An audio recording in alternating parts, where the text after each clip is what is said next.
Cafe anyway.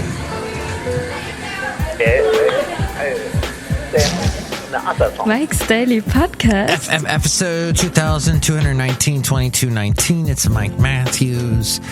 And I discovered today something Mike's Daily Podcast interesting, and that is I had something that was on my hand that I didn't really understand until today. That's when I looked at it and I thought, oh, my hand looks like The Walking Dead, like I'm one of those characters on that show, and that my name is Fred. And I said, I've got poison oak. So that was a discovery. Mike's Daily Podcast. Not the best discovery today. I've had poison oak many times in the past, but Mike's it was Daily never on my hand like this. Podcast. And I am a right-handed individual. Yeah! And I need to use my right hand throughout the day because the left hand just doesn't know what the right hand's doing or doesn't know what it's doing ever. I'm not ambidextrous. I'm just, my left hand is stupid.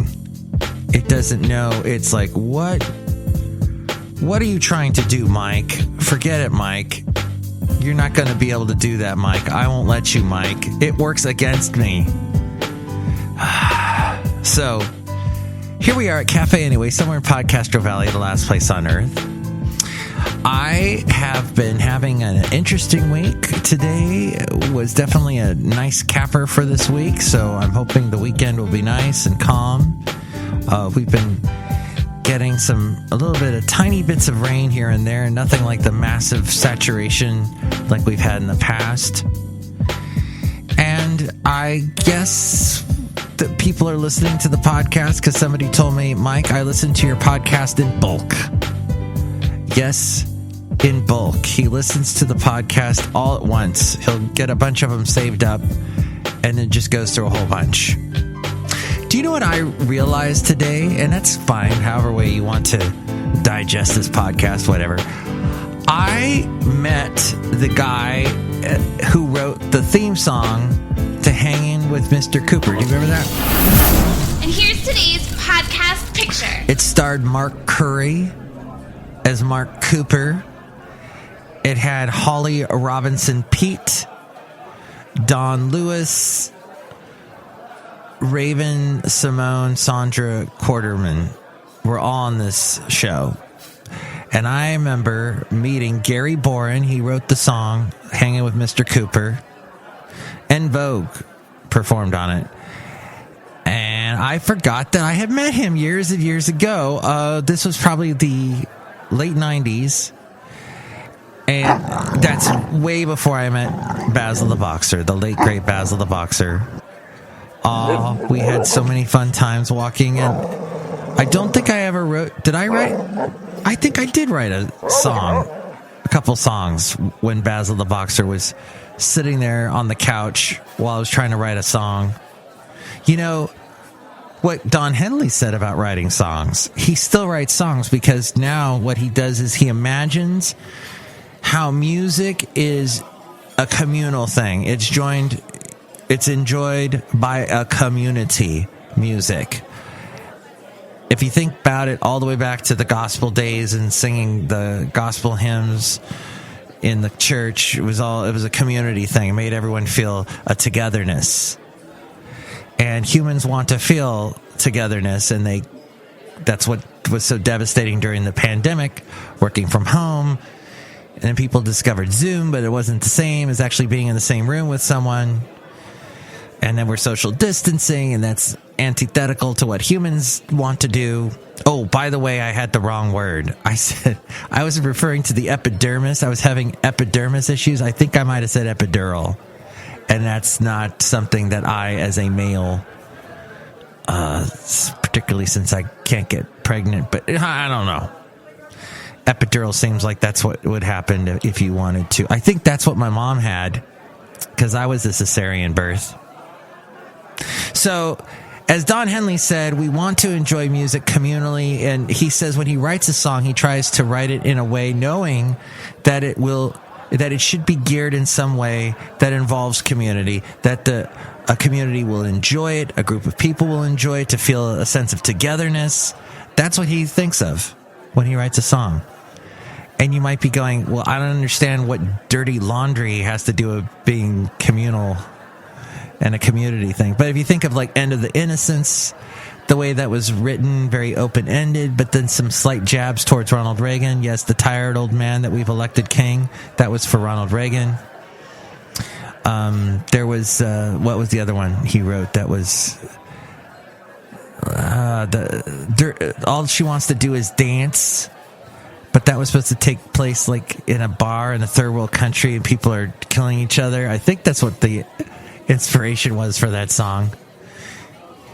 So that's how he writes it. Now I don't know, there's also songwriting where people write from they're angry and they want to yell at somebody, but they're yelling at them through the lyrics of their song. Be it a politician or an ex-boyfriend, girlfriend, or a whatever, or something about life that they dislike. But I guess when I podcast, I'm podcasting in a community sort of way. I know maybe there's one person, only one person, or half a person listening, or no person listening, but it could also be heard by a bunch of people. And these podcasts, they stay on the internet basically forever, especially when you upload one to YouTube, because I think YouTube will probably be around for quite a while, and I've got several podcasts up there, and I can go back and listen to podcasts from years ago, which, as you know, I've done 2,219 podcasts, and that goes back almost 10 years. We're at the 10-year anniversary mark in May. So in a couple of months, May 7th will be the 10-year anniversary of when I actually started Mike's Daily Podcast, but I've been podcasting since before that. All this to say, what's your favorite food to grill? Yes, at some point we're going to be grilling again. In California, we've had some warm days in the past couple of weeks. Now it's been kind of chilly. But as we go outside a cafe anyway, we're bringing Mike's Daily Podcast somewhere in Podcastro Valley, the last place on earth. Here are some suggestions that some people gave to this magazine. I'll tell you what the magazine's in just a moment, what it is. Oh, and I'll finish up that Mr. Cooper thing, hanging with Mr. Cooper.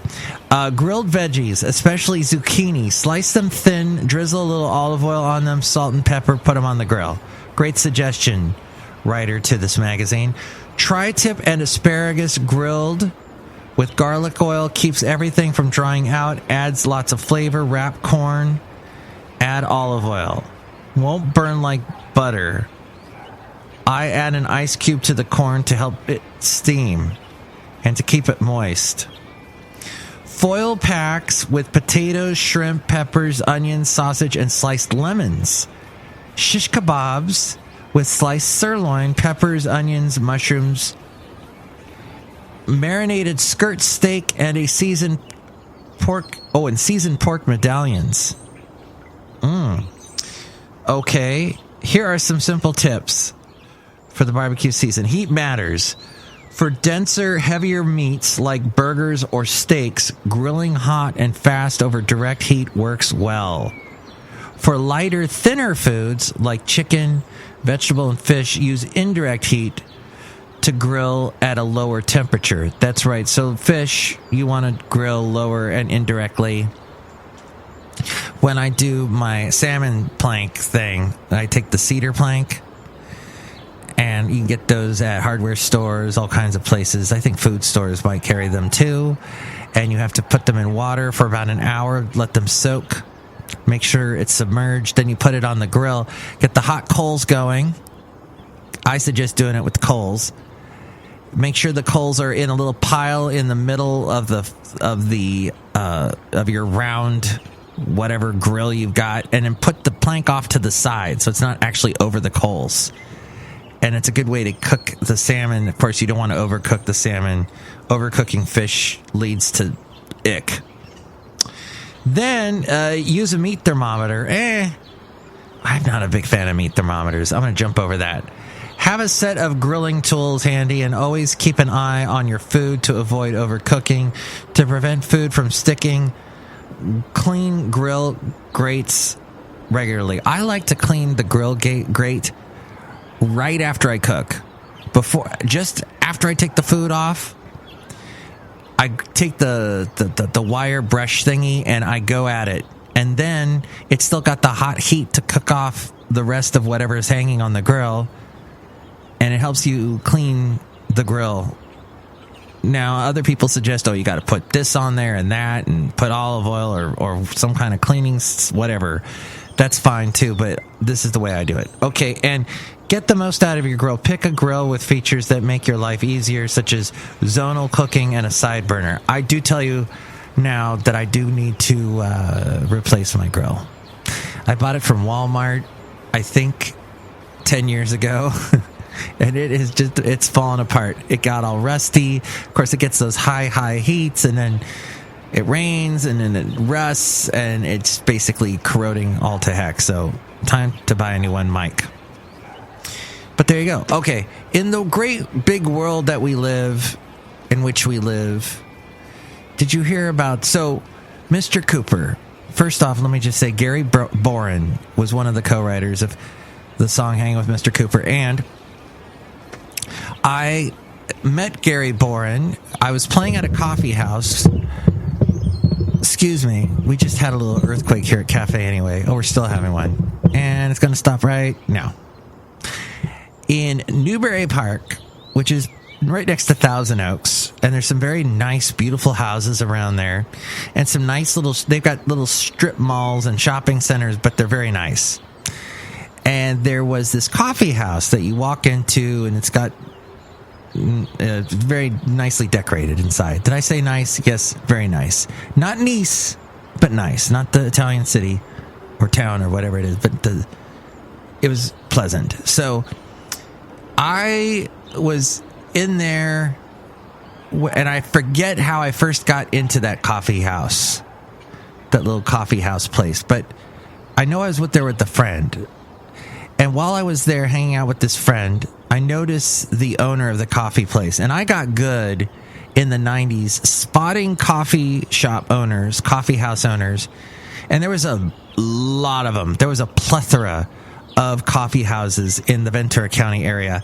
And I got good at walking up to them and saying, hey, I am a songwriter. Do you ever do any open mics, or do you ever do any, let artists perform in your coffee house? And back then, people were really keen on doing that sort of thing. And this one guy was like, yeah, how about I got an opening on Saturday nights if you want to play here. I don't have a PA system, he said. And I go, oh no, I got my own. I'll bring it. I had a little thing, and I'd set it up. It was a little keyboard amp, and it let me plug in a microphone, and I was good to go. Nothing too fancy. Had a mic stand. In fact, some of the stuff I have that I use for this podcast, I used back then in the coffee house, because I'm very DIY that way. So I was performing there one evening, and this guy shows up, and he's watching it. I could tell he's really getting into my stuff, and he's really enjoying it. And so much so, it was kind of freaking me out a little bit. And then when I was done, he walked up to me and he said, hey, that was good. I like your stuff. And I go, oh, are you a songwriter? He goes, yeah, I'm Garybourne, and I've written some stuff for some TV shows. Have you heard of the TV show Hanging with Mr. Cooper? And I told my lovely lady friend about it, but she didn't remember it, which is funny because the show took place in Oakland. Actually, it was probably filmed in, Hollywood, in probably the CBS studios there, where they've got, or near NBC. There's the Studio City studios where they've shot Seinfeld and a bunch of the sitcoms. Probably was shot down there. But Mr. Mark Cooper was a single high school teacher, basketball coach living in Oakland, California. Between coaching, teaching, and dealing with neighborhood struggles and living with two beautiful female roommates, he keeps a humorous, positive outlook on life and provides advice and fun to the many people in his life that he encounters. The first episode aired in 1992, so that's how far back it is. It ended in 97. So I got to know Gary. We would talk on the phone now and then. He listened to my show. I was on the radio on a country station called K-Hay, had the Santa Fe Cafe show. He'd listen. And one time I said, hey, Gary, I write songs. Would you want to ever try and co-write a song together? He goes, sure, why don't you come on over to the house? So I come over to the house. He's got this really cool digital recording system, and this is in the 90s when that stuff was just starting to come out. And he was able to create like a drum beat that he looped, and he's playing the guitar and recording like super fast.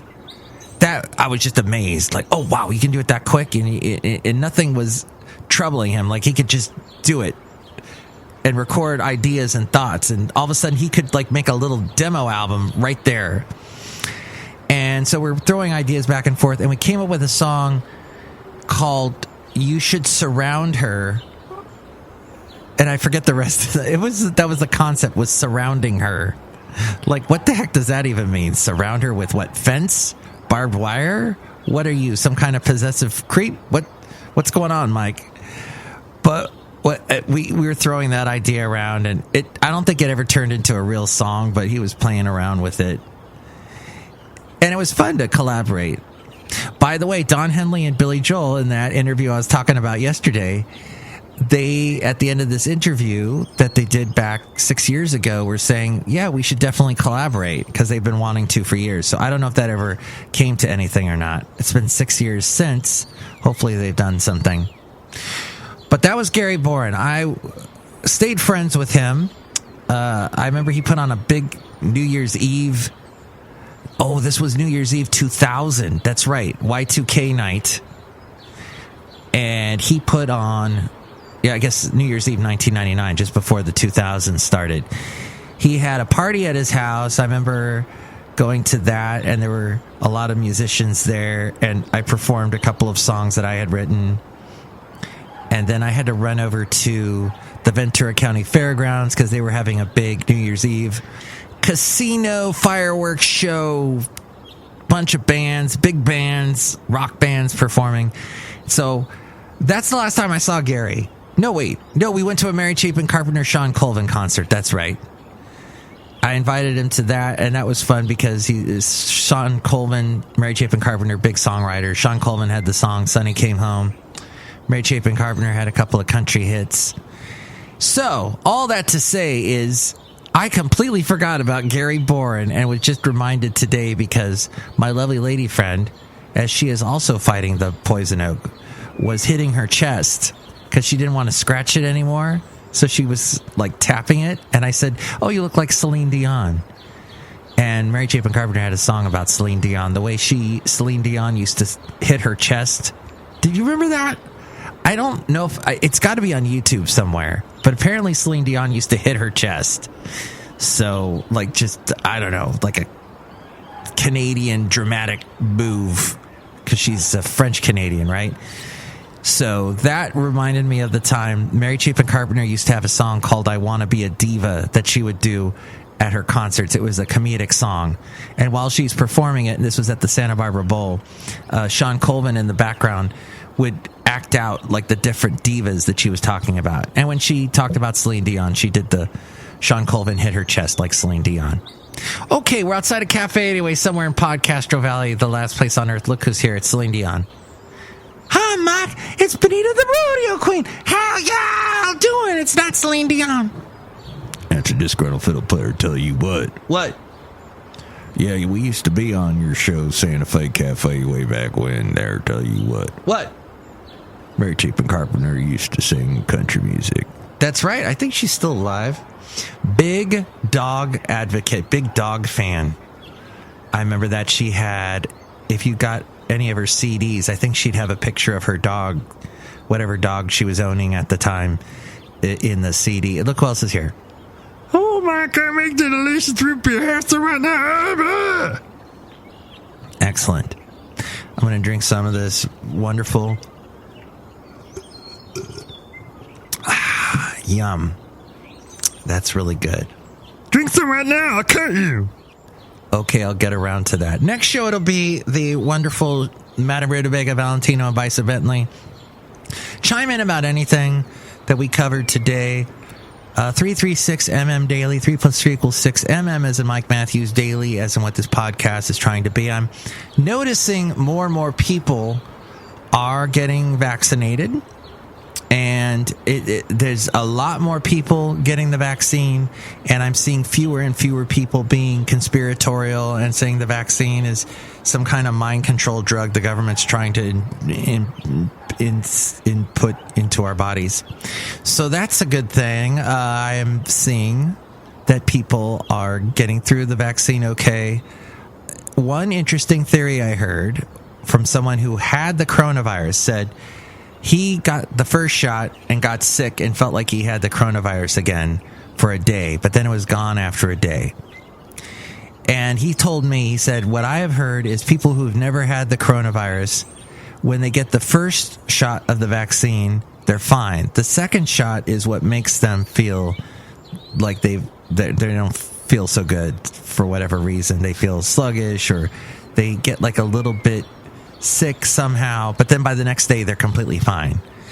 And he said for people who have had the coronavirus, it's the exact opposite. So I will find out, I guess, when I eventually get that. But yes, so we'll see what happens. Good luck with you with that. And that's it for the show. Thanks for listening. Take it out, A-Frame. Mike's Daily Podcast is written and produced and performed by Mike Matthews. His podcast is super easy to find. Download or listen to his show and read his blog at MikesDailyPodcast.com. Email Mike now at MikesDailyPodcast@gmail.com. See you tomorrow. Bye! And the podcast picture I forgot to mention is of Basil the Boxer from 5 years ago. We were at Half Moon Bay, and he was running up and down Poplar Beach, that beach he loved so much. You can see the picture at MikesDailyPodcast.com.